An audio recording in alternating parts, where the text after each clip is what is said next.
Hare Krishna. Hare Krishna. Welcome you all in the class. आज की class में आपका बहुत बहुत स्वागत है। तो हम अनुच्छेद करेंगे आज भक्ति संदर्भ का 208। ओके। तो आइए एक प्रार्थना कर लेते हैं। नमो विष्णु पादाय कृष्ण प्रेष्ठाय भूतले श्रीमती भक्ति वेदांत स्वामी इति नाम्ने नमस्ते सारस्वती देवी गौरवाणी प्रचारिणे निर्विशेष शून्यवादी पाश्चात्य सिद्धांत। जय श्री कृष्ण चैतन्य प्रभु नित्यानंद श्री अद्वैत केदाधरा शिव सती गौर भक्त वृंदा। हरे कृष्ण कृष्ण कृष्ण हरे हरे, हरे राम राम राम हरे हरे। तो 208 अनुच्छेद जो है उसे बताया गया टॉपिक कि टाइप ऑफ गुरुज, है ना। हमने पहले भी देखा कि कई तरह के गुरु होते हैं, है ना। श्रवण गुरु होते हैं, दीक्षा गुरु होते हैं, शिक्षा गुरु होते हैं। उनके बारे में भी हमने कॉन्सेप्ट देखे। तो अब हम देखेंगे कि श्रवण गुरु का क्या फंक्शन होता है, फंक्शन ऑफ श्रवण गुरु। तो यहाँ से प्रेम पद्मी माता जी पढ़ना शुरू करेंगे क्या? अच्छा, मैं पढ़ती हूँ। श्रवण गुरु के संसर्ग से ही शास्त्रीय ज्ञान पैदा होता है और किसी भी प्रकार से नहीं। इस प्रकार श्रीमद् भागवतम के 11, 10, 12 आचार्य सद्य सध्यादंत वायु सराणिनी तस्य संधान प्रवचनम विद्या संधि सुखावह। तो इसमें बताया गया है कि आचार्य अर्थात श्रवण गुरु आद्य, अंतवासी अर्थात शिष्य अरणी कांड के समान है और गुरु का प्रवचन तत्संधान के समान है और विद्या सुख कर संधि तुल्य है। तो देखिए, जैसे हम कहते हैं ना कि हमें यज्ञ करना चाहिए, यज्ञ से शुद्धि होती है ना।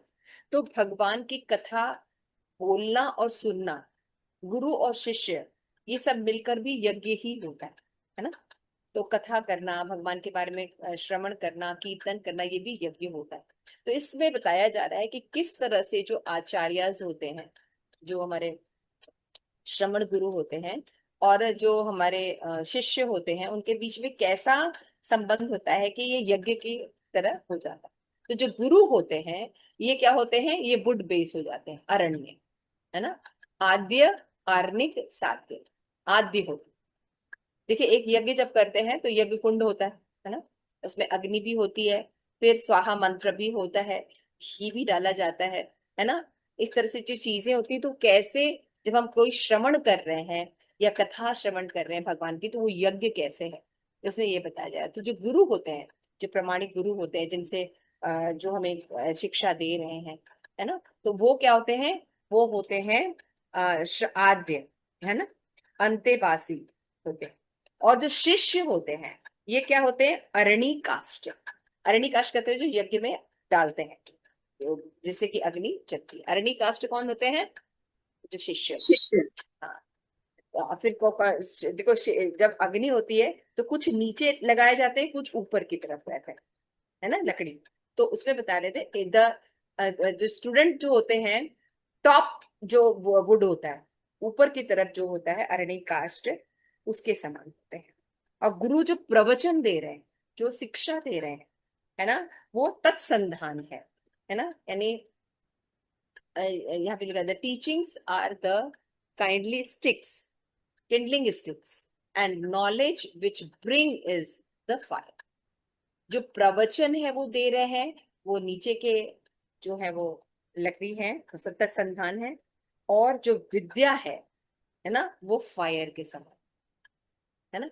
तो इस तरह से जब प्रवचन, शिष्य और गुरु और विद्या मिलकर एक अग्नि, एक यज्ञ का निर्माण करते हैं, है ना। तो इस यज्ञ में जब हम श्रवण यज्ञ करते हैं तो जीव जो है शुद्ध होता है और उसका अपना जो जो वास्तविक स्वरूप है वो उसको प्रकट होता है। जैसे आपने देखा परीक्षित महाराज और सुखदेव गोस्वामी के बीच, है ना। परीक्षित महाराज जब यज्ञ सुन रहे थे, कथा श्रवण कर रहे थे, तो उस समय कैसे शुद्ध हुए और सीधे भगवत धाम पे। The guru is the base. The teachings are the kindling stick between the sandhanam and the bottom and the top student. Vidya means knowledge, arises from the scriptures. and this is like the fire arising by the combination of three pieces of wood. तो श्रमण गुरु आद्य अर्थात नीचे की लकड़ी के समान है, शिष्य अरणी काष्ठ अर्थात ऊपर की लकड़ी के समान है। आपने देखा होगा कि श्रीमद् भागवतम में भी हमने ये सब पढ़ा है ना, ये शब्द आए हैं कई बार, याद है प्रेम पद्मिनी माता जी? हाँ है ना, हाँ हाँ हमने हाँ कई बार सुना है। तो श्री गुरु का हाँ। प्रवचन ये उपदेश तत्संधान अर्थात मंथन काष्ठ के समान है, उनकी संधि से उत्पन्न होने वाली अग्नि के समान है, विद्या अर्थात शास्त्री ज्ञान ज्ञान है ना, वो अग्नि के समान। तो ऐसा ये तैतृय श्रुति में भी कहा गया है कि आचार्य पूर्व काष्ठ या सर्वप्रथम आचार्य ग्रहण कर। तो अनेक जीव गोस्वामी जो हैं शास्त्रों से एग्जाम्पल देके ये बताने की कोशिश कर रहे हैं कि श्रवण गुरु का फंक्शन क्या है। श्रवण गुरु भी बहुत इंपॉर्टेंट होता है। अगर परंपरा से श्रवण गुरु है, और वही श्रवण गुरु शिक्षा गुरु भी बन सकते हैं, है ना हमारे। तो श्रवण गुरु से जिनसे हम श्रवण करते हैं, किस तरह उनका श्रवण यज्ञ होता है, जिससे जीव जो है वो पवित्र होता है, और पवित्र होकर वो भगवत धाम जाने के योग्य हो जाता है, भगवान की सेवा के योग्य हो जाता है। तो तैत्तिरीय उपनिषद में भी बताया गया है ना, 135 में, है ना, तैत्तिरीय उपनिषद का भी ये दिया गया है। उसके बाद बताया गया है मुंडक उपनिषद में भी 1 to 12 में, है ना, 1 to 12 में भी बताया गया है कि उस परमार्थी तत्व वस्तु को जानने के लिए जिज्ञासु को गुरु शरण का आश्रय ग्रहण करना चाहिए। तो देखिए यहाँ पे कौन सी गुरु की बात हो रही है, यहाँ पे श्रवण गुरु की भी बात हो। तो जनरली हम सोचते हैं दीक्षा गुरु या शिक्षा गुरु ही इंपॉर्टेंट होते हैं, नहीं, श्रवण गुरु भी बहुत इंपॉर्टेंट होते हैं। और छांदोग उपनिषद में भी 6:14-2 में भी कहा गया है कि जिसने गुरु चरण आश्रय ग्रहण किया है उसी परम वस्तु को जानना को जानता है। तो देखिए हर उपनिषद में, हर पुराण में, और यहाँ पे उपनिषद लिया है। आप सब जानते हैं कि आपने देखा होगा कि उपनिषद जो होते हैं वो सबसे टॉप मोस्ट ज्ञान के स्रोत होते हैं। तो यहाँ पे जीव गोस्वामी उपनिषद से आपको एग्जाम्पल दे रहे हैं कि कैसे श्रवण गुरु भी इंपॉर्टेंट होते हैं। तो श्रवण गुरु को हम हल्के में नहीं ले सकते, है ना। इसलिए हमारा सिलेक्शन, हम किससे सुन रहे हैं, ये बहुत इंपॉर्टेंट है। आज भारत में या बाहर के देशों में एक परंपरा हो गई है, क्योंकि अब इंटरनेट के थ्रू आप देखते हैं कि जो फेमस हो जाते हैं उसको लोग सुनते हैं। तो जरूरी नहीं है, यहाँ पे बता रहे हैं फेमस होना is not the criteria of listening, है ना। हम किससे सुन रहे हैं, वो कितने स्तर पर है, कितने शुद्ध हैं, उसके हिसाब से हमारा शुद्धिकरण है। इसलिए गुरु बहुत इंपॉर्टेंट है, चाहे वो श्रवण गुरु भी क्यों ना। तो श्रवण गुरु की इंपॉर्टेंट हर जगह बताई गई है कि हे प्रियतम नाचिकेत, ये परमार्थ गति तर्क द्वारा प्राप्त नहीं किया जा सकता। शास्त्र एवं शरु गुरु मुख मिश्रित वचनों के श्रवण से प्रकृत ज्ञान को प्राप्त किया जा सकता है, ऐसा श्री भगवान ने भी कहा है।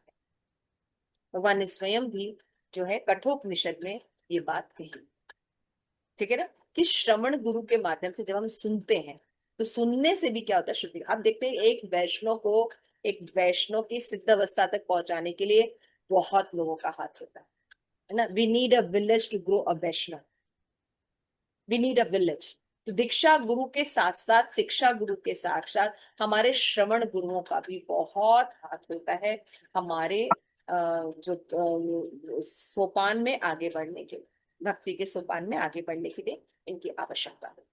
तो इस तरह हम अनुच्छेद 208 में हमने देखा कि जो गुरु होते हैं, श्रवण गुरु, है ना, वो कैसे यज्ञ होते हैं। इसलिए हमें बहुत सावधानी के साथ श्रवण गुरु का भी सिलेक्शन करना चाहिए। अब 209 में शिक्षा गुरु के बारे में बताया गया है। शिक्षा गुरु का आश्रय ग्रहण करना अत्यंत आवश्यक है, ऐसा श्रुति में या श्रीमद् भागवतम का देखिए, यहाँ पे जीव जीव गोस्वामी एग्जाम्पल दे, अमल पुराण है ना, तो भागवतम का भी एग्जाम्पल दे रहा है। कौन सा? 10:86-33, 10वें स्कंद के 87 चैप्टर का 33। तो ये श्लोक है, विजितः शीकवायुभिरान्दमनुतरङ्ग तुरङ्गः य इहयन्ति यत्मति लोलुपण यक्षितः वयन् शताविता सहबाय गुरो शरणं वणिज इवाज सत्यकृत कणधरा जलधो। Yes, Premanju, please read out. The mind is like an impetuous horse that even persons who have regulated their senses and breath cannot control. People in the world who try to tame the uncontrolled mind, but who abandon the feet of their spiritual master, encounter hundreds of obstacles in their cultivation of various distressful practices. O unborn Lord Aja, they are like merchants on a boat in the ocean who have failed to employ a helmsman. Health Help. इसे बताया गया कि जो व्यक्ति श्री गुरुदेव का आश्रय ग्रहण न करके, ऐसा होता ना, मान लिया हम शिक्षा गुरु, हम तो खुद ही बहुत पढ़े लिखे हैं, हम दीक्षा कर लिया, अब हमें शिक्षा गुरु की या कि श्रवण गुरु की आवश्यकता नहीं। तो जो वहां पे बता रहे श्रीमद् भागवतम में कि हे अजन्मा, जो व्यक्ति श्री गुरुदेव का आश्रय ग्रहण न करके इंद्रियों और प्राणों को वश में करते हुए उत्कृंशल या अत्यंत चंचल मन रूपी घोड़े को अपने वश में करना चाहता है। मन की तुलना घोड़े से की गई है, पता है ना आप लोगों को। जैसे श्रीमद् भागवतम में भी आपने देखा है, कमेंट्रीज में है कि जो इंद्रियां और मन जो है उसकी तुलना किससे की गई है? घोड़े से की गई। तो यहाँ पे भी देखिए क्या जा रहा है कि उत्कृंशल घोड़ा है ना, जो कि जो वश में नहीं किया सकता ना, बहुत ज्यादा यहाँ पे एक वर्ड लिखा है ना, अनकंट्रोल्ड माइंड। तुरंग है ना शायद, घोड़े को तुरंग कहते हाँ हैं। हाँ हाँ, घोड़ों की तरह। तो जैसे एक अनकंट्रोल्ड माइंड है, उस अगर हमने उसको शुरू से टेमिंग नहीं किए, तो आप लोग थोड़ा बताइए कि कंट्रोल करने का क्या मतलब है, इंद्रियों को कंट्रोल करने का क्या मतलब है? क्योंकि योगा में भी बताया जाता है कि इंद्रियां कंट्रोल होती हैं, और भी विधियों में बताया जाता है इंद्रिया कंट्रोल, लेकिन भक्ति में इंद्रिया कंट्रोल करने का क्या मतलब है? इंद्रियों को भगवान की सेवा में लगाना, सभी इंद्रियों को भगवान की सेवा में लगाना, भगवान की सेवा में लगाना, इसको क्या कहते हैं? इंद्रियों को कंट्रोल कर, कंट्रोल करना। है ना। तो जैसे भगवान की सेवा में कैसे लगाना?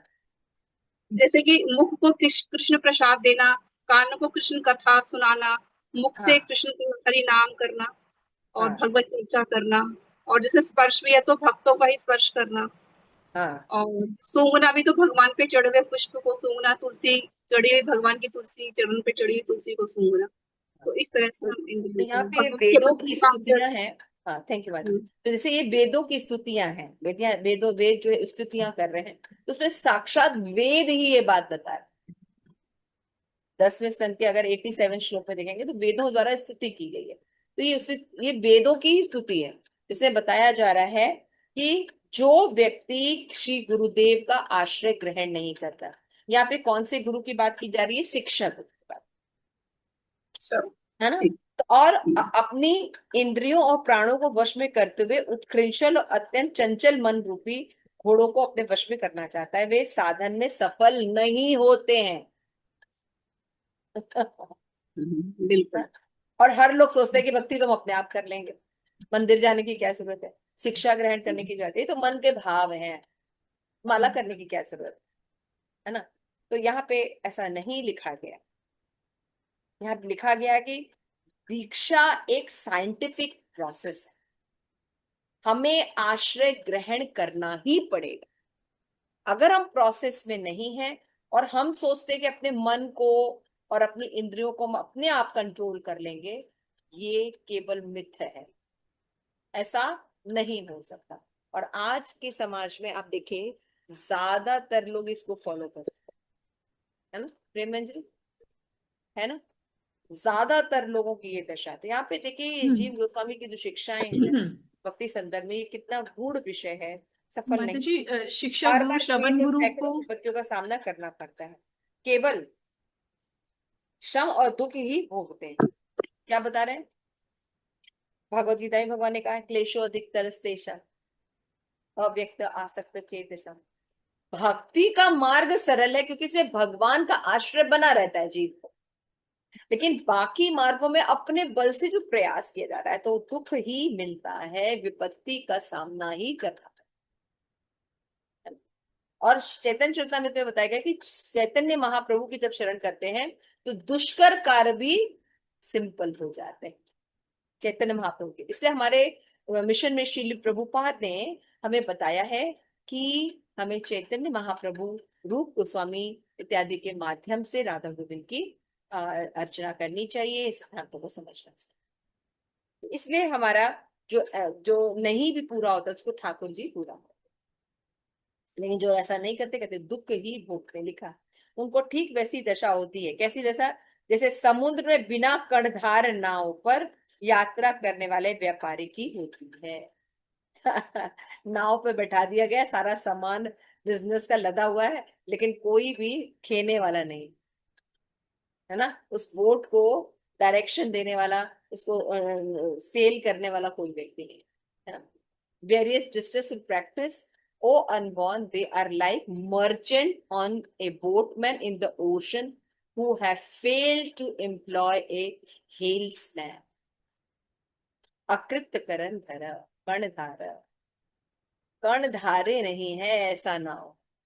देखिए, जो गुरु चरण का परित्याग कर अति चंचल एवं अति मन रूपी तरंग को विजित इंद्रियों प्राणों द्वारा भगवत उन्मुख करने का यत्न करते हैं, उनको उन समस्त साधनों का आश्रय लेने पर खेद ही प्राप्त होता है।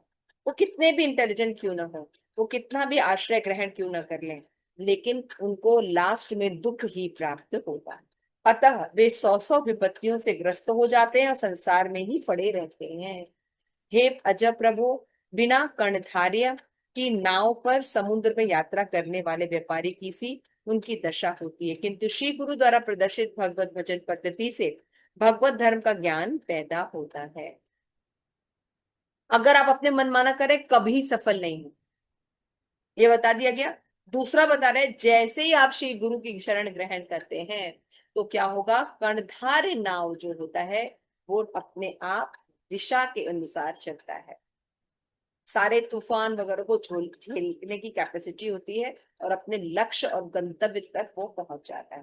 कर्णधारे गुरु होना बहुत आवश्यक है। तो भजन पद्धति या भगवत धर्म का ज्ञान पैदा होता है और गुरु अथवा भगवत कृपा से किसी भी विपत्ति द्वारा अभिभूत न होकर शीघ्र ही मन निश्चल हो जाता है। यही तात्पर्य है, यह ब्रह्म वैवर्त पुराण में कहा गया है ना। क्या कहा गया है कि गुरु भक्त्या स मिलाती सम्रंजात सेचते बुद्ध ही मिलतो पीना लभ्यते जीवेर अहमिका परार्यः। By devotion to the Guru, one attained the Lord. The intelligent serve the Lord by remembrance. Those subject to pride do not attain the Lord. साफ साफ बता, अगर अहंकार है अपने बल पर, अब देखिए हमारे थोड़ा सा दुर्भाग्य भी कि भौतिक जगत में आज के आधुनिक समाज में केवल सिखाया जाता है अपने बल पर सब करो, है ना। हमें आश्रय नहीं सिखाया जाता, माँ बाप पे आश्रय रहना या कर अपने बल पर सब कुछ कर लो दुनिया मुट्ठी में, है ना। तो यहाँ पे बता रहे हैं लेकिन आध्यात्मिक ज्ञान ने प्राइड के द्वारा नहीं किया जा सकता। Do not attend the law ना लभ्यते इवन दो दे मे इनकाउंटर हिम, है ना। कितना भी कोई ज्यादा साधन करे लेकिन अब वो भगवान नहीं पा सकता अगर उसको भगवान की शरण ग्रहण नहीं। गुरु भक्ति द्वारा श्री भगवान का स्मरण होता है। तो यहाँ पे कौन से गुरु की बात की जा रही है? शिक्षा गुरु की, है ना। बहुत से लोग हैं जो बहुत ज्यादा अपने दीक्षा गुरु के प्रति बहुत ज्यादा वो रहता है ना, आसक्त रहता है। नहीं, हमको बस इतना ही चलना है, हमें कुछ और सीखने की जरूरत नहीं, हमारे कुछ गुरु महाराज कह रहे हैं सब कह रहे हैं।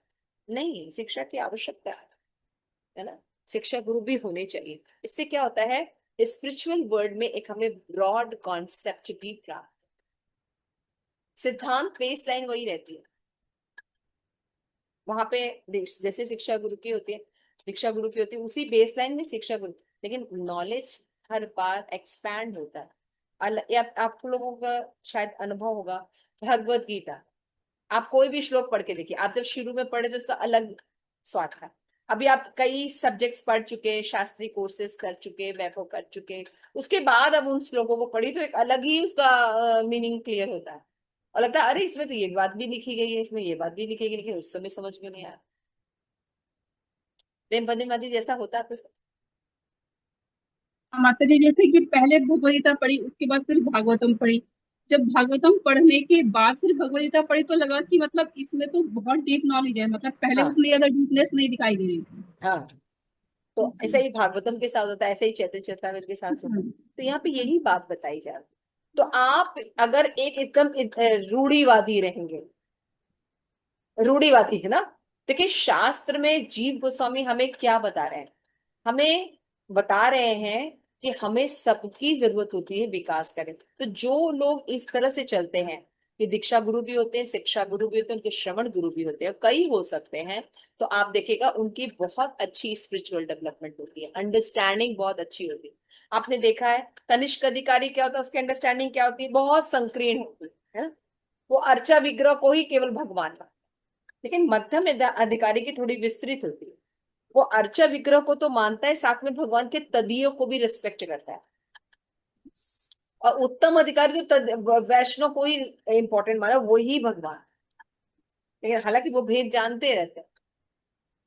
तो कहने का मतलब ये है कि ये एडवांस स्टेजेस, अलग अलग स्टेजेस जो होती है, अलग अलग चीजें जो आती है, जब हमारे पास शिक्षा गुरु होंगे, दीक्षा गुरु होंगे तो श्वेतर उपनिषद में भी कहा गया है जिसकी परमेश्वर में पराभक्ति है, एवं जैसी परमेश्वर में वैसी पराभक्ति श्री गुरुदेव में है, उसी के हृदय में शास्त्र श्रीमद् भगवत संबंधी साध्य साधन पुरुषार्थ तत्व प्रकाशित हुआ करता है।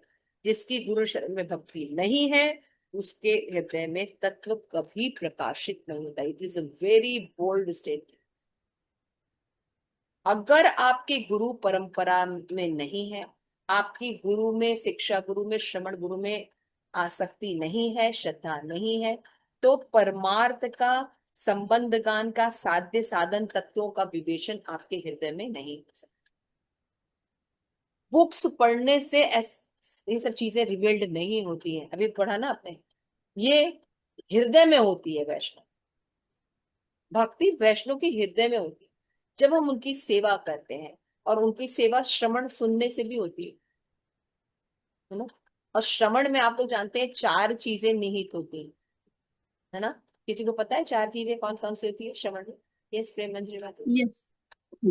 श्रवण, श्रवण, उसके बाद चिंतन, मनन, निधि ध्यासन और प्रचार। श्रवण, मनन श्रवण, मनन, निधि ध्यासन और प्रचार।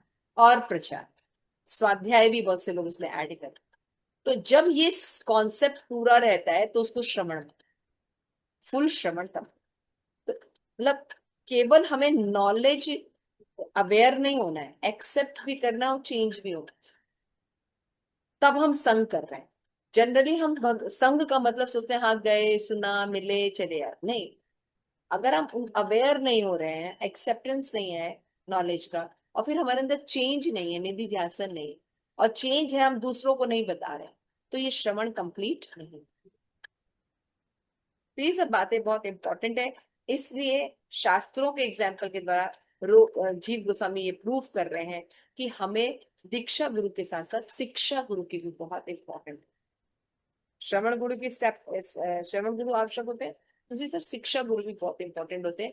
अदरवाइज हमारे हृदय में परमात्मा की जो प्राप्ति होती है। लेकिन शिक्षा गुरु और दीक्षा गुरु अलाइनमेंट होने चाहिए, सजाती होने चाहिए। देखिए देखिए,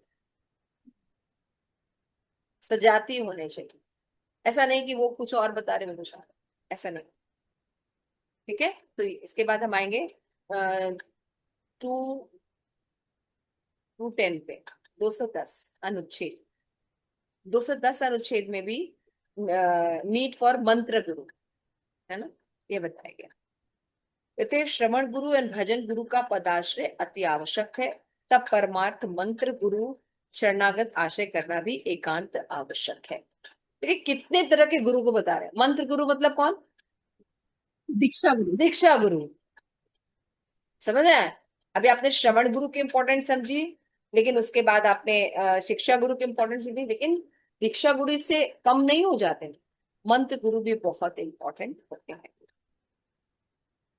तब परमार्थिक मंत्र गुरु चरणाश्रय ग्रहण करना जो एकांत अनावश्यक है। परमार्थ श्री गुरु चरण तो व्यवहारिक गुरु का परित्याग करने पर भी अवश्य ग्रहणीय है।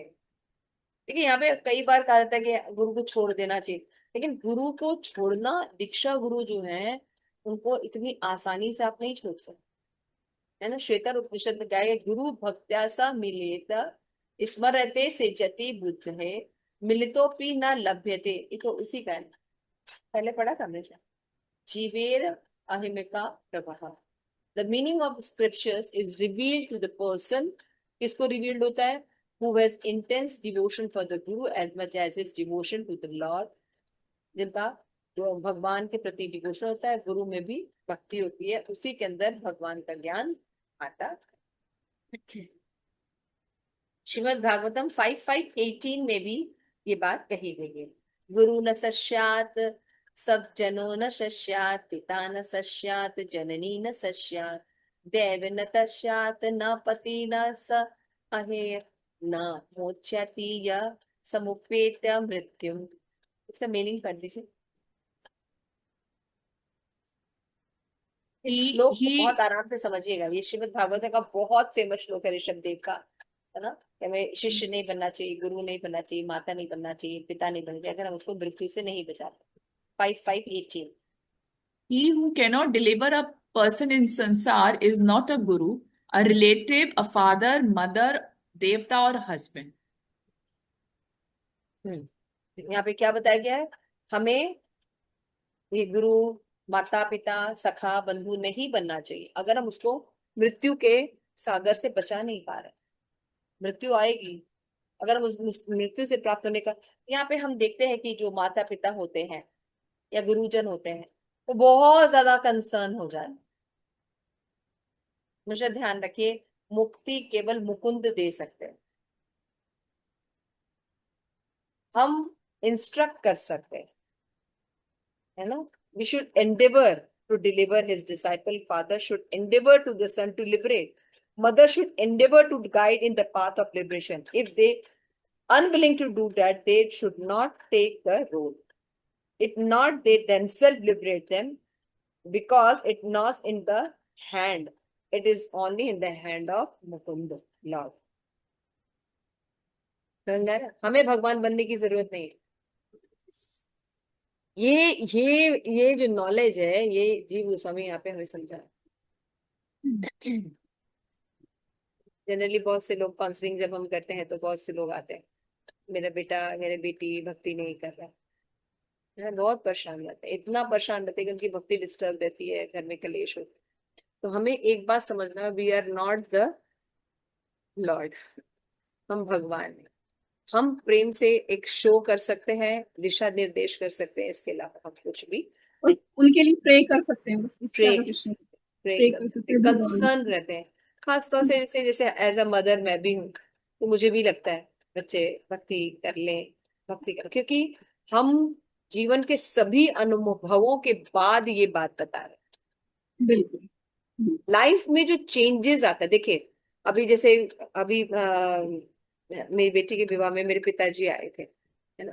तो he is now 84 years old, my mother is 75 year old, है ना। तो चीजें सब है ना, सब एंजॉयमेंट के साधन है, सब कुछ है, but he and she can not enjoy, है ना। इंद्रियां इंद्रियां इतनी कमजोर हो गई है कि ऑपुलेंस है, सारी वैभव है, लेकिन वो उनको भोग नहीं पाएंगे क्योंकि इंद्रियां शिथिल हो चुकी। इस कंडीशन में यदि उन्होंने संयम नहीं सीखा है तो कोई भी सुख उनको सुखी कर पाएगा, है ना। तो हम वो क्या बनेंगे, दुनिया में कितना पैसा कमाएंगे, कितना पोजीशन कमाएंगे, कितनी प्रतिष्ठा कराएंगे, कितने बच्चे पैदा करेंगे, वो क्या करेंगे, ये सेकेंडरी है। हमारे शरीर की जर्नी चल रही है जिसमें आत्मा जो है वो कैद है, समझ रहे हैं। तो अगर हम शरीर की जर्नी को केवल कंसंट्रेट कर रहे हैं तो हमें दुख के अलावा कहीं नहीं मिलेगा। मैं आपको एक एग्जांपल देती हूँ। मैं अभी मेरे बनारस में 2-3 साल पहले मेरे एक प्रोग्राम, भाई ने प्रोग्राम रखा था, तो हम लोग को जाना पड़ा, तो हम लोग गए थे। तो वहाँ पे ना तो वीडियोस बनाते हैं ना, एक जर्नी का, फादर मदर का पूरा जर्नी का वीडियोस बनाते हैं। पापा के मैरिज एनिवर्सरी था, बनाते ना, आप लोग ने भी देखा होगा, है ना। तो जर्नी हाँ। जर्नी शुरू कहाँ से होती है, मेरे दादा दादी से, जो कि फोटो फ्रेम में लगे हुए हार चढ़ा हुआ है। और वहां से जर्नी शुरू के पूरे फादर मदर की पूरी जर्नी, फिर हम लोगों का वंश ऐसे दिखाया गया। मैं वो सोच रही थी हमारी जर्नी श्री श्री राधा गोविंद से शुरू होती। हाँ, हम भक्तों को जर्नी कहाँ से होती, कोई भी लेक्चर देते हैं, कोई भी शुरू होती है भगवान से, खत्म होती है भगवान। मतलब गुरु से शाश्वत। होती है, एक वे में देखा जाए तो गुरु से होती है, गुरु, क्योंकि हाँ, गुरु से करनी चाहिए, लेकिन हमारी जर्नी जो शुरू होती है, हमारे गुरु गुरु ने गोविंद जी दिए हुए ना। हमारे यहाँ देखो हाँ नहीं, गोविंद जी की फोटो रहती है, फिर गुरु परंपरा होती है। तो हाँ, सब जीवित है। बिल्कुल गुरु हमारे गौर निताई राधा गोविंद शाश्वत शाश्वत है, है।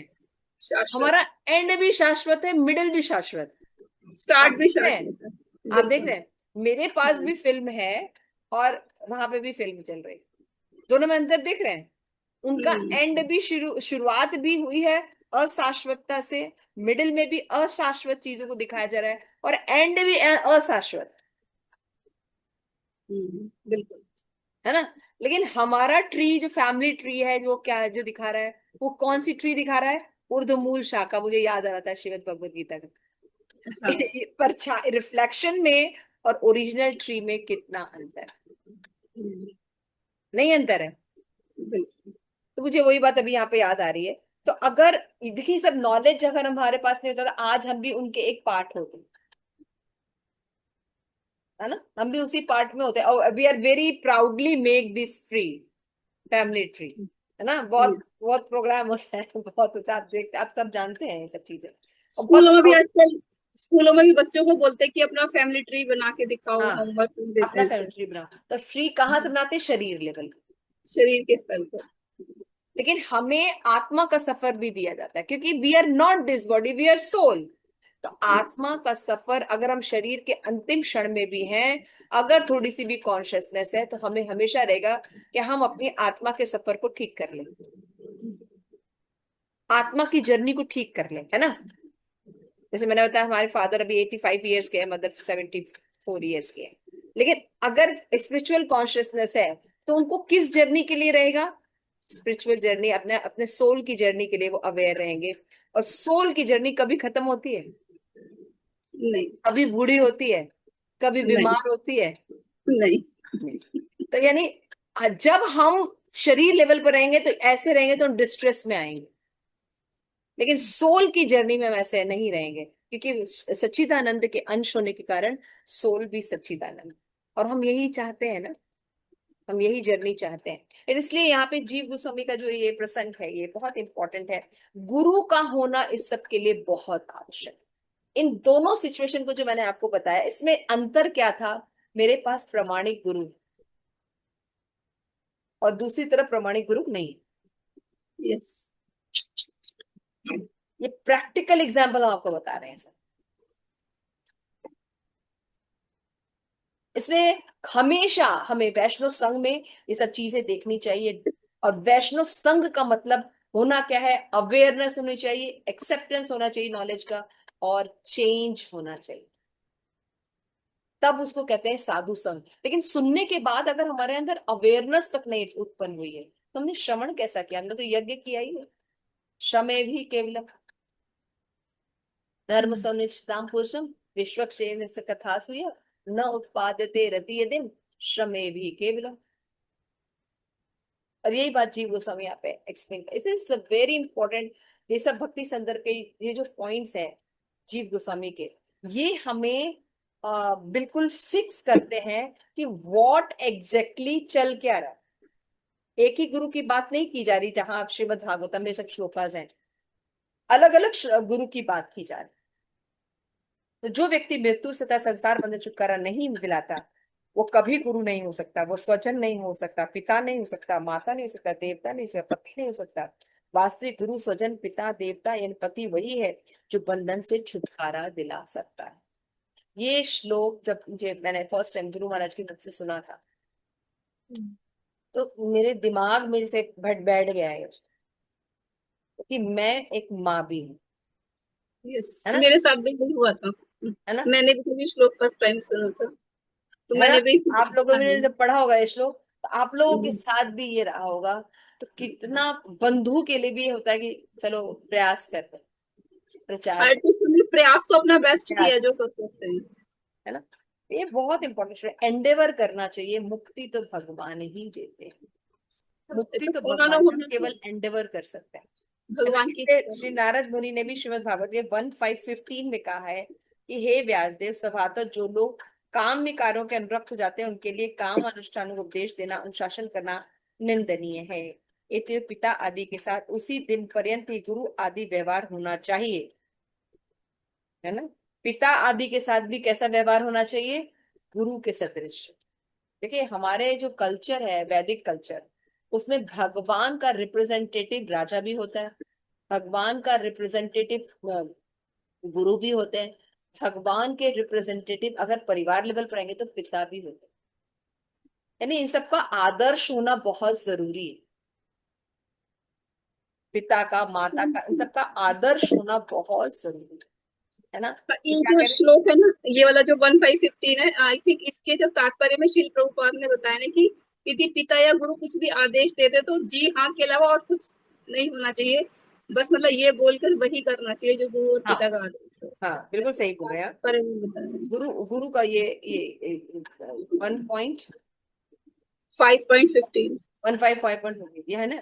जुगुप्त इसके धर्म कृते अनुशंता स्वभाव रक्त महात्मना व्यतिक्रम इत्यादि तस्मात् तावेत तेषाम गुरुवार व्यवहारो या मुक्त मोचते श्री गुरु चरण नाशत्य इतर्थम। ये ऋषभ देव जो है वो बताते हैं। आगे बताते हैं कि श्री गुरु के चरण आश्रय नहीं किया है, यह उपदेश भगवान श्री कृष्ण ऋषभ ने अपने पुत्रों को दिया है। ये सब बोल कौन रहा है? ये सब ऋषभ देव का एग्जाम्पल है। ऋषभ देव साक्षात कृष्ण के अवतार है, शक्तावेश अवतार है Rishabh Dev. Rishabh Dev is not ordinary person, not a mahajan, he is भगवान के शक्तावेश अवतार थे ऋषभ देव का प्राकृत। और वो जब बता रहे हैं तो ये सब ज्ञान बता रहे हैं, है ना, कि हमें ऐसा करना चाहिए। अब हम आएंगे 211 यानी 211 अनुच्छेद पर। ठीक है,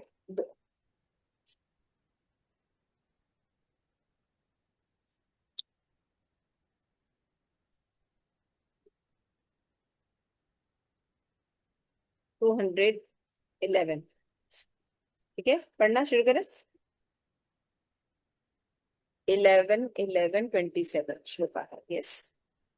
तो इसमें जो है नीड ऑफ मंत्रा गुरु बताया गया है, उसी टॉपिक पर, यही सब टॉपिक आगे चल रहा है। शुरू करें 211। अन्य प्रकार के कर्मी गण को भी अपने गुरुदेव में भगवत दृष्टि करनी चाहिए। देखिए कितना व्यापक दृष्टिकोण है हमारे संतों का। आज हमें इस जाति के नाम पर, इसके नाम पर विभाजित कर दिया था, लेकिन हमारे जितने भी स्क्रिप्चर में आचार्यज हैं उनका विजन कितना ब्रॉड है। अभी भक्तों के अलावा और भी लोग होते हैं दुनिया में, है ना। कर्मी भी होते हैं, सभी ज्ञानी भी होते हैं, योगी भी होते हैं, क्या उनकी भी बात की जा रही है? हाँ उनको भी गुरु बनाना चाहिए अपने लेवल पर, किसी को छोड़ नहीं रहे। देखिए सब लोग बिल्कुल हाई क्लास नहीं होता है। आपने श्रीमद् भागवतम में भी पढ़ा है कि श्रीमद् भागवतम में 10वें स्कंद में बताते हैं कि भाई वैष्णव कम होते हैं, जो और बाकी जो वैष्णव के से ज्यादा कर्मी जन रहते हैं। वैष्णव कम क्यों 99%। होते हैं? वैष्णव कर्मी जनों से कम क्यों होते हैं?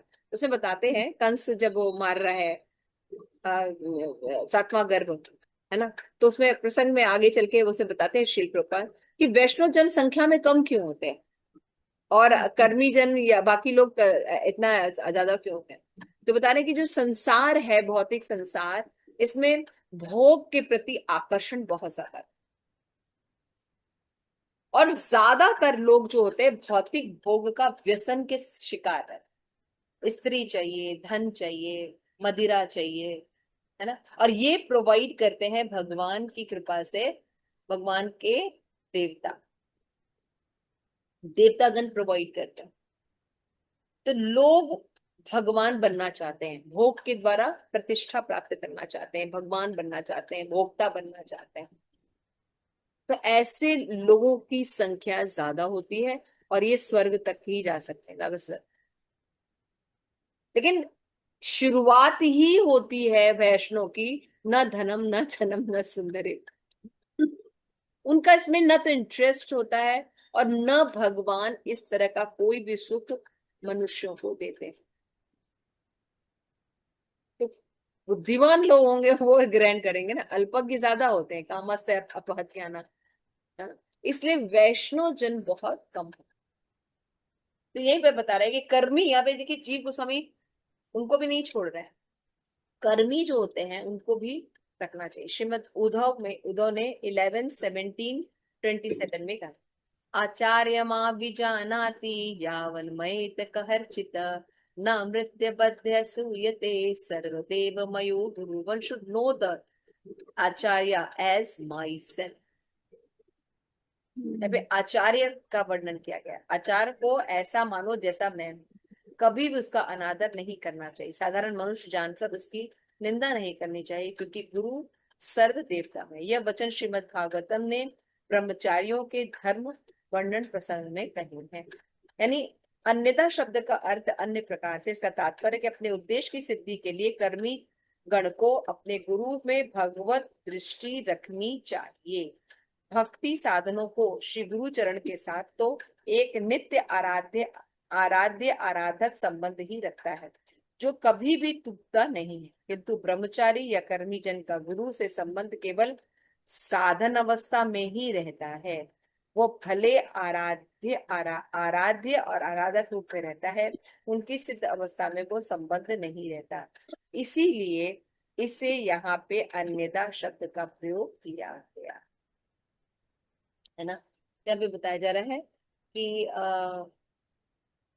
कर्मी जन को भी गुरु का सम्मान कराए, जो आध्यात्मिक गुरु है उनको भगवत स्वरूप ही मानना चाहिए, ये बात बताई गई। तो मेन बात यहाँ पे यही बताया गया है ना, नीड ऑफ गुरु मंत्रा, गुरु की बहुत जरूरत है। इसके आगे इलेबोरेट किया गया। इसके बाद बताया जा रहा है कि कर्मी जनों को भी, 11 में बताया गया कर्मी आदि को भी गुरु रखना चाहिए। अब 12 में हम आते हैं। इसमें जो टॉपिक है, type of Guru, seeing the Guru as law. गुरु को कैसा मानना चाहिए? भगवान ही मानना चाहिए, भगवान के प्रतिनिधि के रूप में ही स्वीकार करना चाहिए। तो है यहाँ पे, इसलिए परमार्थ गण जो परम तत्व को जानना चाहते हैं, उन्हें परमार्थ तत्व उपदेष्टा श्री गुरु के चरण भगवत दृष्टि करना आवश्यक है। जीव गोस्वामी बता रहे, जब तक गुरु में ऐसी श्रद्धा नहीं होगी जैसे हमारी भगवान में श्रद्धा होती है, हमारा कल्याण नहीं। अपराध भी है ना, तीसरा अपराध, गुरु को साधारण मनुष्य समझना। अगर हम अपने गुरु के अंदर ये बात नहीं देख पा रहे हैं तो हमारा कुछ नहीं होना। इसका मतलब गुरु को काबिल भी होना चाहिए, परंपरा में भी होना चाहिए, अंधविश्वास के साथ नहीं होना चाहिए। तो नारद मुनि युधिष्ठिर के प्रति करे 7:15-26।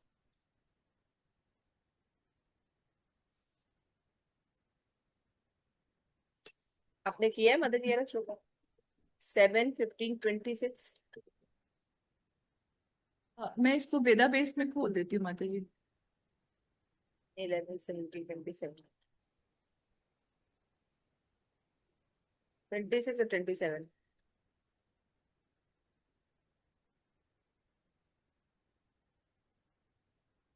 आचार्य मां भी जानाति अन्नपेय कहचित, न मृत्यु बध्यता सूयते सर्वदेवो मयो गुरु। ठीक है, 7:15-26 और 27। 7:15-26-27 ये है, यस्य साक्षात भगवती ज्ञान दीपे प्रबद्धे गुरु मत्या सती श्रुत तस्य सर्व कुंजर शौचवत। एषे वै भगवान साक्षात प्रधान पुरुष ईश्वर योगे योगेश्वर प्रज्ञा लिगलौन्यम मन्नते नर नर, है ना। ये बताया गया है कि श्री गुरुदेव की प्रकृति पुरुष जीवापति साक्षात स्वरूप है, यानी भगवत स्वरूप है, जिनके चरण कमलों को योगेश्वर गण भी सदा अन्वेषण करते हैं। उनमें साधारण मनुष्य की बुद्धि करना नहीं करना चाहिए।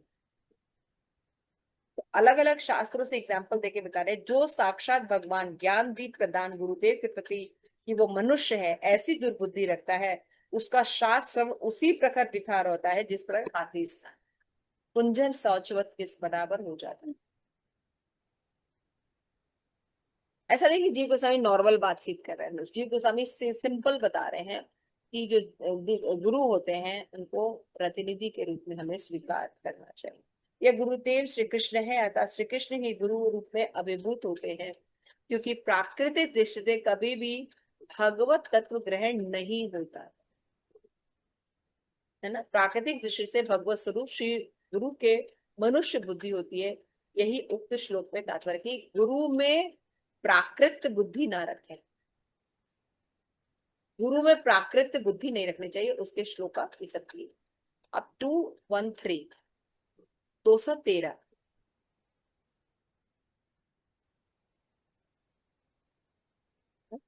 हाँ, जैसे बताया प्रचेतागण ने भगवान श्री अष्टभुज के प्रतीक गाया कि हे भगवान, आपके प्रिय सखा साक्षात आपका 430 है, यही श्लोक है। पढ़ पाएंगे? प्रेम पद नहीं आती, थोड़ा पढ़िए श्लोक। वयम तु साक्षात भगवन भवस। एक बड़ा कर, हाँ, वयम तु साक्षात् भगवन् भवस्य प्रियस्य सख्योषण संगमेन सदुष्कृचित्तस्य भवस्य मृत्यो विभिर्ष विष्कक्तं त्वाद्य गतिं गतः स्म। O Lord, by association with अच्छा your ठीक है, dear friend Shiva, we have today attained the best remedy for the birth and the death, which are difficult to cure. कौन बता रहे? प्रचेता बता रहे। प्रचेतागण जब भगवान की आराधना करने के लिए गए थे तो उनको कौन मिले थे? शिव जी मिले थे, है ना। उन्होंने उनको उपदेश दिया था, है ना। तो वही बात बता रहे हैं कि उनको प्राप्त कर कर हमने जो है जन्म मृत्यु पर कैसे विजय प्राप्त की जा सकती है, ये रेमेडी सीखी। तो उन्होंने रुद्र गीत बताया और कहा कि इसकी आराधना करने पर तुम्हें भगवान की प्राप्ति हो जाएगी। फिर उन्होंने जाके वही गीत का वही उसी की प्रैक्टिस की और वहां पे उनको भगवत साक्षात्कार प्राप्त। ठीक है। तो यानी शास्त्र में गुरुदेव या श्री भगवान का तथा श्री शिव जी के साथ भगवान का अभेद दर्शन का भी उपदेश दिया जाता है। उसमें विशुद्ध भक्तगण श्री गुरु को तथा श्री शिव को श्री भगवान के अत्यंत प्रीतम होने कारण श्री भगवान से अभिन्न मानते हैं। वस्तुतः उनका श्री भगवान में अभेद नहीं है। इस प्रकार श्रीमद् भागवत प्रियतम होने से गुरु एवं शिव जी के साथ अभेद्य मानते हुए उपासना करने वाले उपासक का कोई बिरला होता है। इसलिए कारिका में एक शब्द किया गया, कोई एक ऐसा मानते हैं। मूल श्लोक में यह भी स्पष्ट है कि श्री गुरु एवं श्री शिव जी का श्री भगवान में अभेद होते हुए भी संबंध से श्री भगवान गुरुदेव के सेव्य ही है और श्री गुरु उनके सेवक हैं। लेकिन लास्ट में अंतर बता रहा क्या बताता है? देखिए जब जब बहुत ज्यादा भक्ति में तादाद में होता है तो भेद करना मुश्किल होता है। लेकिन इसीलिए उस दृष्टि से बताया जाता है कि गुरु हो या शिव जी हो, कि वैष्णव नाम यथा शंभु, है ना। तो शंभु भी यानी शिव जी भी भगवान के बारे में बता सकते हैं और महाजन भी, है ना। तो इसलिए गुरु में भगवान में अंतर ज्यादा नहीं होता, लेकिन अंतर होता भी है। लास्ट में क्या बता रहे हैं? एक सेवक गुरु होता है, एक सेव्य गुरु होता है ना। तो सेव्य गुरु कौन होता है? सेव्य गुरु भगवान, भगवान। और सेवक कौन होता है? गुरु जी होंगे, गुरु जी। गुरु जी और शिव जी होंगे। समझ रहे हैं? हाँ, अभेद है लेकिन भेद भी है। अचिंत भेदाभेद तत्व को ये समझते हुए अगर कोई व्यक्ति चलता है, गुरु भगवान है लेकिन गुरु प्रतिनिधि है। भगवान नहीं हाँ, है भगवान नहीं है। लेकिन भगवान के समान है। हाँ, क्यों समान है? क्योंकि जैसी कृपा भगवान देते हैं वैसी ही हाँ, कृपा गुरु भी प्रदान। यस। जैसे कृष्ण कृपा मूर्ति हम्म। अभय चरणामिंद भक्ति वेदांत स्वामी शील प्रभुपाद बोलते हैं ना। हाँ, और अगर आप उसका गोविंद जी का प्रणाम मंत्र देखिए, कृष्णा का प्रणाम मंत्र देखिए तो हे कृष्ण करुणा सिंधु, दोनों करुणा देने के कारण यहाँ पे इक्वल हो जाता है। यहाँ पे ये इक्वल की बात की जा रही है, करुणा देने में दोनों इक्वल है, अदरवाइज दोनों में थोड़ा सा भेद होता है, एक सेवक होता है एक सेव्य होता है। क्लियर हो गया? कहीं कहीं शिव जी को भगवान के सखा के रूप में भी देखा जाता है, वैष्णव के टॉप मोस्ट के रूप में देखा जाता है।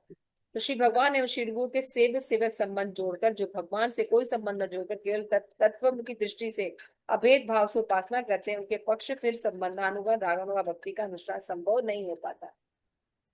देख रहे हैं, अगर दूसरा नाम अपराध अगर हम ठीक से नहीं समझ रहे हैं, है ना, कि देवताओं को भगवान के समान समझना या सबसे अलग समझना, दोनों ही अपराध होता है।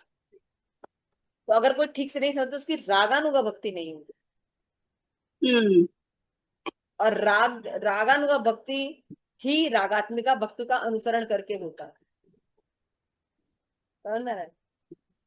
मतलब एक एंगल से देखे तो अचिंत्य भेद अभेद का तत्व ज्यादा लागू होता है। ज्यादा लागू होता है, और ये समझना लागू बहुत होता है। जरूरी है, बिना बहुत अचिंत्य जरूरी है। भेदाभेद तत्व के कोई समझ ही नहीं सकता। कुछ नहीं हम समझ बिल्कुल सकते। अलग नहीं कर सकते शिव जी को, गुरु हाँ, को, या बिल्कुल भगवान के देवताओं को बराबर है, भी। और इसीलिए सारी मिसअंडरस्टैंडिंग, ये तत्व बहुत इंपॉर्टेंट है, अचिंत्य भेद अभेद तत्व। है ना, कितना इंपॉर्टेंट तत्व है।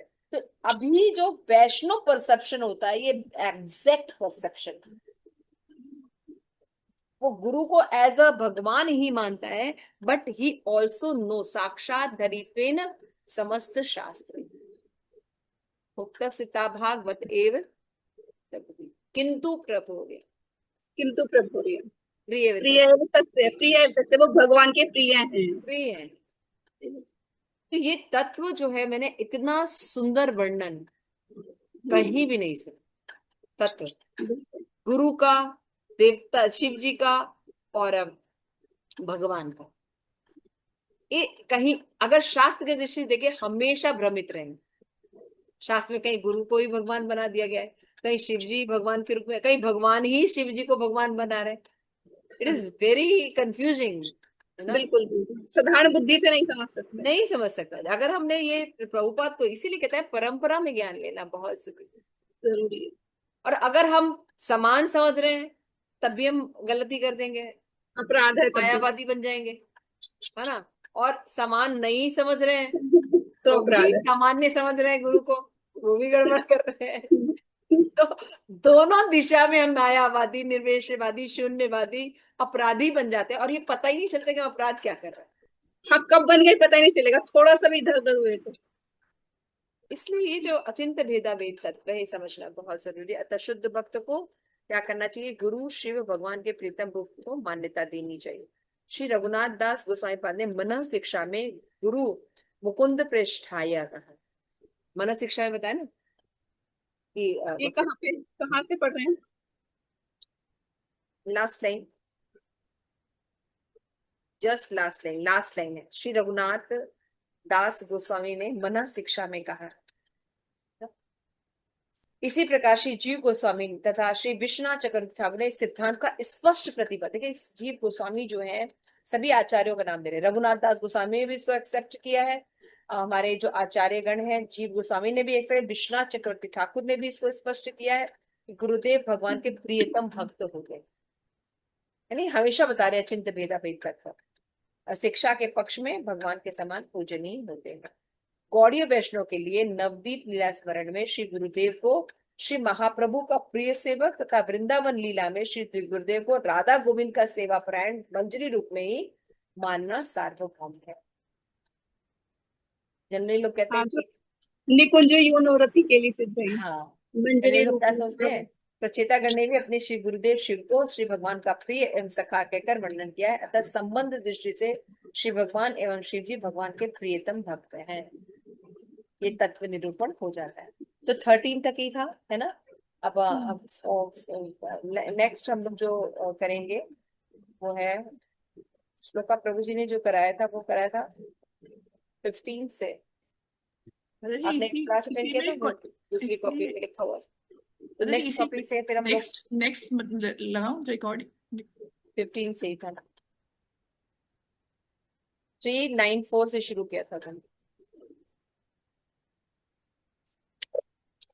उन्होंने 216 कल पढ़ाया। हम्म। आई थिंक हमने अभी कंप्लीट कहाँ तक किया? ये है 213 तक हुआ है। 13 तक किया ना, तो ठीक 214 हम लोग एक बार ले लेंगे, ठीक है। क्योंकि प्रभु जी 14 और 15 लेके फिर हम लोग 16 भी करना। तो हम्म। 16 भी करा दिया था प्रभु जी ने। 14 और में वैसे ही 17, ये अहंग्रह उपासना करवाया था ना 14 में। हाँ 17 भी कराया है। प्रभु जी ने ये नहीं पढ़ाया है, 14 नहीं हाँ पढ़ाया है, हाँ 14 नहीं पढ़ा है, पर ये शब्द 14 तो 15 दोनों नहीं पढ़ाया है, सीधे ठीक है। 16 पर आ गए। ठीक। तो हम लोग भी 16 से ही पढ़ेंगे। 16 है, 17 करा दिया था उन्होंने। हाँ 16 17 थोड़ा अच्छे से समझ लेंगे, उसके बाद हम लोग नमो हरे कृष्णा, श्री प्रभुपाद की जय, आप सभी गौर भक्त की जय, मिताई गौर भक्त। ओके, किसी का कोई प्रश्न है? रिकॉर्डिंग रिकॉर्डिंग बंद कर।